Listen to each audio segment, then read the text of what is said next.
Apalagi bapak-bapak, ibu yang dimuliakan Allah, ada pertemuan elit di Pulau G. Pertemuan elit di Pulau G. Nggak usah saya sampaikan siapa-siapanya, karena itu kode etik. Tapi isinya saja, ini informasi intelijen.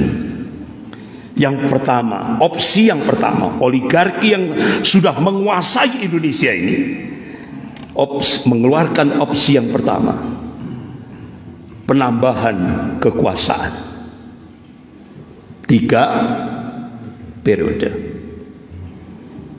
Opsi yang kedua, penundaan pemilu. Opsi yang ketiga, presiden proksi. Ini tantangan umat Islam kontemporer. Ini tantangan umat Islam kontemporer. Presiden proksi. Dan tiga opsi ini terus benar-benar terstruktur, sistematis dan masif sekali. Tokoh-tokoh ulama di Indonesia sudah memberikan warning. Kalau 2024 umat Islam gagal, habis sudah. Apa yang terjadi di Filipina, apa yang terjadi di Singapura, apa yang terjadi di Thailand, apa yang terjadi di Myanmar, bisa terjadi di Indonesia. Manakala umat Islam buta politik. Tapi ternyata ada info intelijen, info A1. Apa? Ternyata mereka menyiapkan jet pribadi. Kalau nanti akan terjadi betul, kekhawatiran itu akan terjadi, mereka akan meninggalkan Indonesia. Dan ini info A1. Mereka siap dengan jet pribadi. Ini. Oleh karena itu bapak-bapak, ibu yang dimuliakan Allah, makanya kenapa ulama-ulama seluruh Indonesia, ya kan? Bahkan ada beberapa yang benar-benar ini strategis, tapi nggak usah saya sampaikan karena ini bukan konsumsi publik. Insya Allah kita yakin, wa man nasru illa min indillahil azizil hakim. Kemenangan itu datangnya dari Allah yang maha perkasa lagi maha bijaksana. Dan Allah berjanji, wa kana haqqan alaina nasrul mu'minin. Kewajiban kami memenangkan golongan mukmin.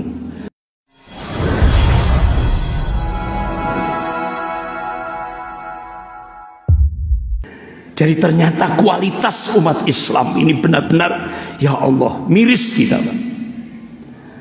Nah sekarang bagaimana nanti 2024? Ini pertanyaan besar kita. Apakah umat Islam nanti seperti apa yang terjadi di DKI Jakarta? Ini benar-benar luar biasa. Apalagi sekarang bapak-bapak, ibu yang dimuliakan Allah, dan sebuah seminar mantan Panglima TNI yaitu Bapak Jenderal Purnawirawan Gatot Nurmantio menyampaikan untuk membeli Indonesia, oligarki atau 9 naga cukup menyiapkan 50 triliun. Indonesia sudah terbeli, cukup 50 triliun. Akan tetapi bapak-bapak, ibu yang dimuliakan Allah, 9 naga untuk menghadapi Pak Anies Baswedan menyiapkan 300 triliun untuk menghabisi Pak Anies Baswedan. Berarti kesimpulannya, Indonesia dan Pak Anies Baswedan di mata Cina lebih berbahaya. Siapa Pak? Menurut kacamata Cina, antara Indonesia dan Pak Anies lebih berbahaya Pak Anies Baswedan. Dari sinilah kita bisa mengambil kesimpulan bahwa ternyata kepemimpinan, konsep imamah itu sangat-sangat besar implikasinya. Makanya kenapa Cina berani menyiapkan 300 triliun untuk menghabisi pemimpin Islam di Indonesia. Ini harus dijadikan cambuk bagi umat Islam. Apalagi bapak-bapak, ibu yang dimuliakan Allah, ada pertemuan elit di Pulau G. Pertemuan elit di Pulau G. Nggak usah saya sampaikan siapa-siapanya, karena itu kode etik. Tapi isinya saja, ini informasi intelijen. Yang pertama, opsi yang pertama, oligarki yang sudah menguasai Indonesia ini mengeluarkan opsi yang pertama, penambahan kekuasaan 3 periode. Opsi yang kedua, penundaan pemilu. Opsi yang ketiga, presiden proksi. Ini tantangan umat Islam kontemporer. Ini tantangan umat Islam kontemporer. Presiden proksi. Dan tiga opsi ini terus benar-benar terstruktur, sistematis dan masif sekali. Tokoh-tokoh ulama di Indonesia sudah memberikan warning. Kalau 2024 umat Islam gagal, habis sudah. Apa yang terjadi di Filipina, apa yang terjadi di Singapura, apa yang terjadi di Thailand, apa yang terjadi di Myanmar, bisa terjadi di Indonesia. Manakala umat Islam buta politik. Ini benar-benar ini luar biasa, ya, sangat-sangat luar biasa.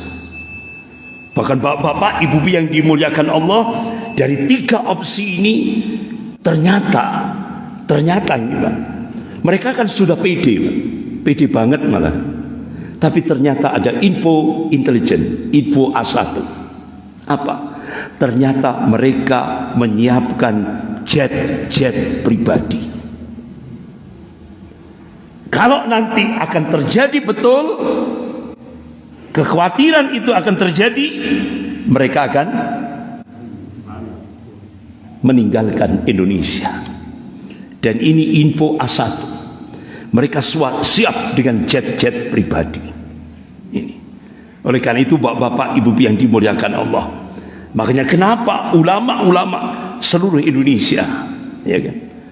Bahkan ada beberapa yang benar-benar ini strategis, tapi nggak usah saya sampaikan karena ini bukan konsumsi publik.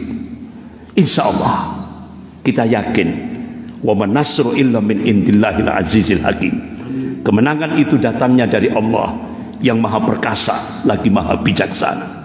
Dan Allah berjanji, wa kana haqqan alaina nasrul mu'minin. Kewajiban kami memenangkan golongan mukmin.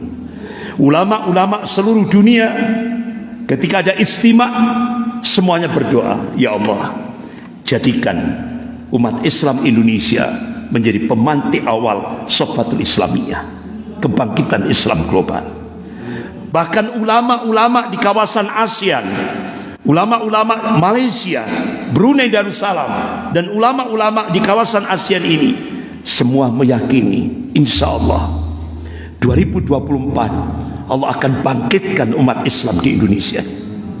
Ini mudah-mudahan apa yang doa yang dipanjatkan oleh ulama-ulama seluruh dunia tadi, bahkan juga ulama-ulama ASEAN, bahkan ada seorang Syekh Imran Hussein yang seringkali mengungkap tentang fitnah-fitnah akhir zaman di media-media internasional, juga mengabarkan insya Allah 2024 mudah-mudahan umat Islam Indonesia akan dibangkitkan oleh Allah Subhanahu wa taala.